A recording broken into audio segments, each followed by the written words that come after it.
Hai anak-anak, Alkitab mengatakan bahwa Allah menciptakan alam semesta dan manusia. Dan Allah mengatakan semuanya sungguh amat baik. Tetapi ketika manusia memilih meninggalkan Allah, maka dosa merusak segalanya. Dunia menjadi buruk, manusia menjadi jahat, kerusakan terjadi di mana-mana. Yang kuat menindas yang lemah, yang besar menguasai yang kecil. Dan dalam kondisi seperti ini, yang lemah tidak bisa berbuat apa-apa. Sehingga kita melihat banyak kondisi buruk yang bisa menimpa anak-anak, seperti peperangan, kemiskinan, sakit penyakit, kondisi keluarga yang buruk yang penuh pertengkaran, kasus-kasus pelecehan dan manipulasi, kasus-kasus bullying yang mempermalukan dan menghina. Nah, jika anak-anak kecil mengalami keadaan seperti ini, siapa yang mempedulikan? Siapa yang akan mendengar keluhan dan doa anak-anak? Alkitab mengatakan Tuhan kita Yesus Kristus mengerti apa yang kita alami. Tuhan Yesus pernah menjadi manusia dan mengalami hal-hal buruk di dalam hidupnya. Waktu Tuhan Yesus lahir, dia lahir di palungan, suatu keadaan yang sangat miskin. Dan dia berada di dalam keluarga yang sederhana. Kemungkinan besar Tuhan Yesus bekerja berat sejak dari kecilnya. Lalu ia mungkin sekali mengalami penderitaan, hinaan dari orang-orang sekeliling. Sehingga Tuhan Yesus tahu apa itu kesulitan yang dialami oleh anak-anak.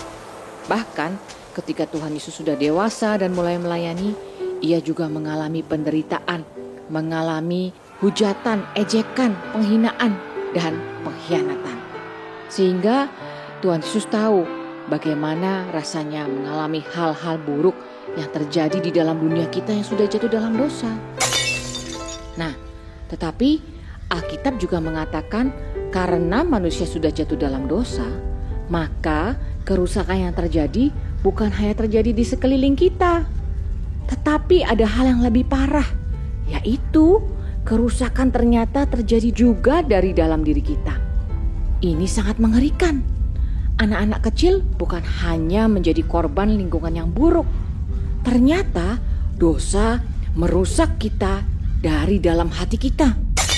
Meskipun anak-anak masih kecil, dosa sudah mencemari kita dari dalam. Anak-anak bisa menjadi pelaku kejahatan. Anak-anak bisa memperlakukan sesama teman dengan sangat buruk.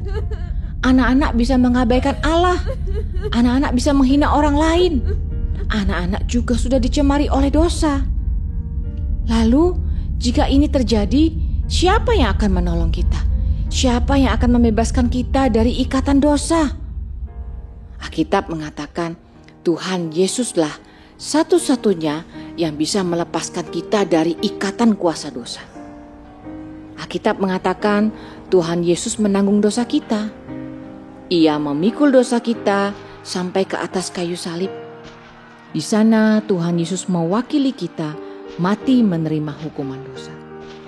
Namun kematiannya bukan kematian biasa.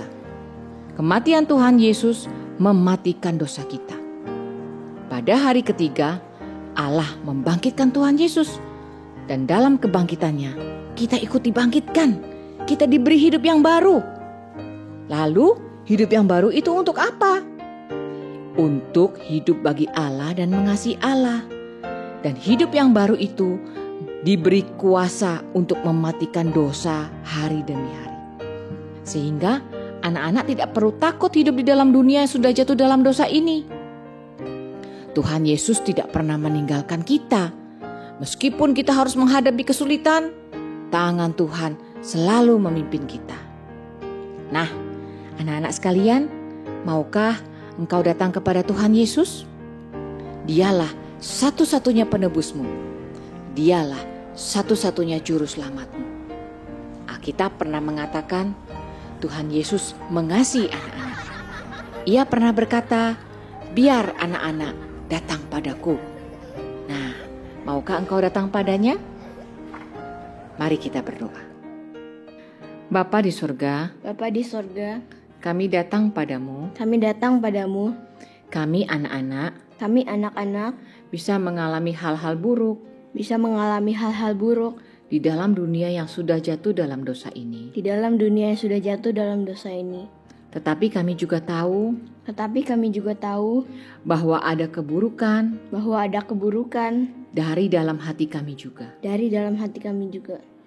Kami yang masih kecil juga bisa menyebabkan keburukan terjadi di sekitar kami. Kami memerlukan penebusan